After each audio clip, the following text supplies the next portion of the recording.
আসসালামু আলাইকুম। আজকে আমি রান্না করাম ডাউলের বাজি। ডাউলটি দয়ে লইছি, এখন আমি কড়াইয়ের মধ্যে দিয়ে দিতেছি। বিসমিল্লাহ।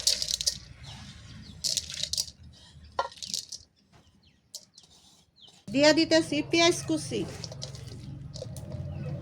দিয়ে দিতেছি রসুন কুচি, দিয়ে দিতেছি পরিমাণ মতো আদা বাটা, দিয়ে দিছি পরিমাণ মতো রসুন বাটা, দিয়ে দিতেছি পরিমাণ মতো লবণ, দিয়ে দিছি পরিমাণ মতো হলুদের গুঁড়া, দিয়ে দিতেছি ধনিয়ার গুঁড়া, পরিমাণ মতো একটু মরিচের ফাঁকি, গরম মশলার গুঁড়া, দিয়ে দিতেছি সয়াবিন তেল। এখন সবগুলা মশলা একসাথে মিক্সচার করে নিতেছি। দিয়ে দিতেছি সামান্য পরিমাণ পানি।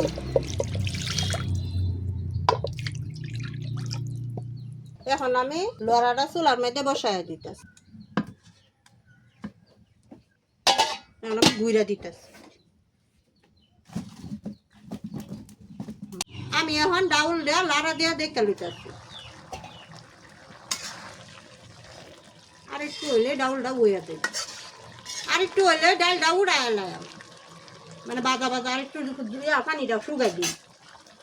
ডাউলটা গুঁড়া দিতেছি। ডাউলটা আমার হয়ে গেছে, এখন আমি নামায় নিলাম।